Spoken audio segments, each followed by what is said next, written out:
Gavana manalo ny tompo anapakompontsika ny fiadanan'i Kristy. Ivavaka sika.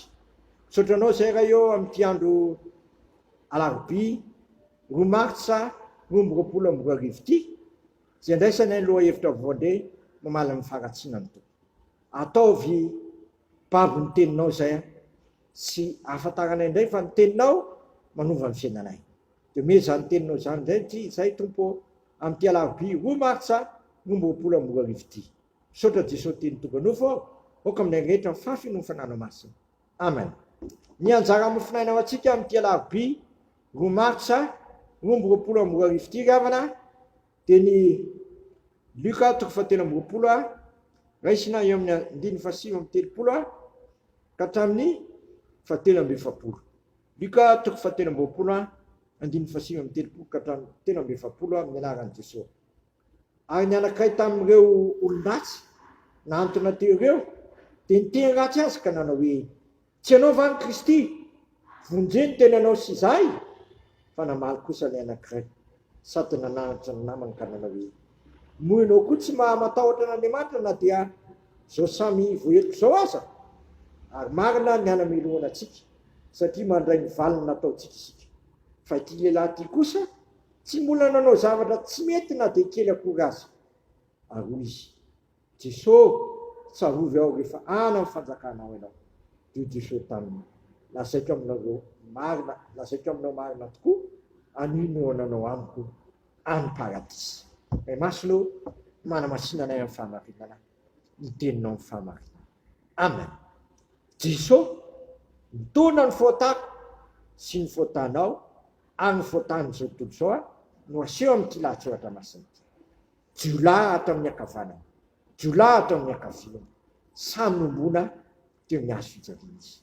Le jiolahy anankiray zay nantona dia samy teny ratsy azy nanao ety.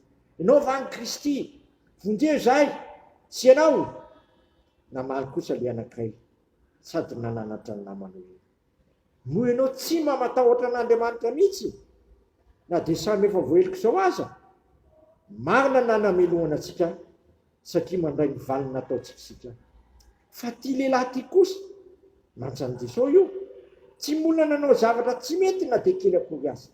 Tsy mbola nanao zavatra tsy mety na dia kely akory azy. Kanefa tebona teo amin'ny hazo fijaliana.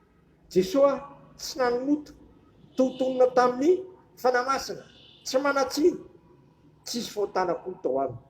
Dia nefa nanaiky miara nombona tamin'ny jiolahy mba hanavotana sy hanavotana anao.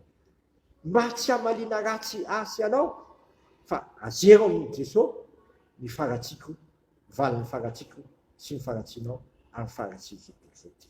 Fa ty lehilahy anankiray zay jiolahy ity dia natsapa fa olona tsy matahotra n'Andriamanitra izy ka mendrika hovaliana amin'ny ratsy nataony. Hitantsika indrindra zany ery amin'ny 1:1. Mandray ny valiny nataontsika isika, mandray ny valiny nataontsika isika. Izy dia nety tamin'i Jesosy tena olon-dratsy izy, fa ningavy tamin'i Jesosy mba hatsarovy aho efa tonga na amin'ny fanjakanao ianao. Jesosy kosa nafantatra zany faratsiny nataony zany, tenitenenan'i Jesosy anio ianao dia tonga amiko sy eo namiko ana-paradisy.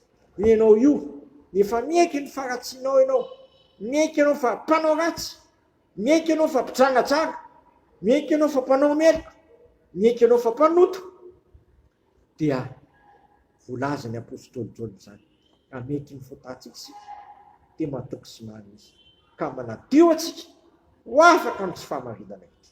Mino fo vaovao tsika, mino fanahy vaovao tsika, mino akanjo vaovao tsika, mino fitafiana vaovao tsika tahaka an'ilay zanakadala miverina teo anatrehany.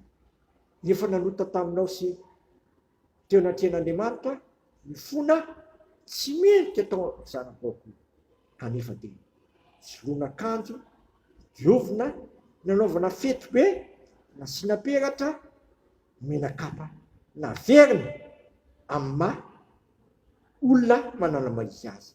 Ianao koa na dia ratsy tohina aza na dia tahaka nijaka aza ny fotanao dia ataon'Andriamanitra fotsy tahaka ny oram-panala. na dia mangatrakatraka tahaka ny sila dia tahaka ny voninahitro fotsy. Raha mieky mivoatahako ianao ka miala amin'ny ratsy fanaonao dia mela erika tokoa izy ary tsy sarova ny voatanao rehetra. Zany no afatra ho ahy sy afatra anao. Aokatsika natona ny tompo manakariva. Iverinao amin'ny faingana ary tsy hanolo lalandratsika. Tsy petraka amin'ny toerana fahafatesana zay misy atsika io fa miverena faingana amin'ny tompo ahy. Fa raha miverina ianao dia ho asindray. Jesosy Kristy raha teo koa nefa ny teny izay manatona azy tsy mbo lavo mihitsy. Tsy mifilahatra ozy mila panao fanafody fa ny manahy. Amin'ity andro ity inao aho tongavo amin'ny Jesosy. Jesosy raha teo te handray anao sy tea anao olona araka ny sitrapony. Misaotra anao izay raha io fa misokatra midanadanana ho anay aho. Milanitra ao sy ny fiainam-baovao. Ahoana ny natanterahana izay? Mila makeo aminao izay. Mila mandala amin'ny hazo fijalianao izay. Sy hanotoronao ny fovatonay. Sy hamonjy mitsananao ny fotanay. Sy handevonanao ny faratsinay. Sy ny didy izay miampanganay sy manameloka anay. Fa hanomezanao didy vaovao indray sy fanambakevitra vaovao indray. Mba olona araka ny sitraponao izay. Sy rombo vaovao. Omenao fo vaovao sy fanao vaovao. Ataova amin'izany izay miendry ny mofona izao. Hovay ny fiainanay tompo. Olona araka ny sitraponao any. Fa hazavaliana raha tsy nataonay. Fa mena sy mangay ahy izay. Meky fampanao ratsy tokoa. Mandrafo aminay tompo. Mamilany lokay. Dia sitrakay ny aho hivavaka aloha. Anay izay nan-danitra. Amasinanay ny nalanao. Tonga ny fanjakanao. Ataonay ny sitraponao. Ity tany tahaka ny danitra. Menay ny anina sahazo anay. Mamilany lokay. Tahaka namelana izy milika taminay. Aiza mitondra anay mifakaparana. Fa manafanay amin'ny ratsy. Anao ny fanjakana sinery. Ary voninahitra manakizay. Amen. Tanterahany tompo amintsika ny zototo amin'izao. Ary ny fiadanan'Andriamanitra izay mihoatra ny fahalalana rehetra. Ihany ny fonareo sy ny hevitrareo amin'ny Kristy Jesosy. Matoky izay nianatra anareo ahy sady izy ihany nanefy izany. Amen. Voninahitra ny eo an'Andriamanitra rerany amin'ny anaran'ny Ray sy ny Zanaka ary ny fanahy masina. Amen.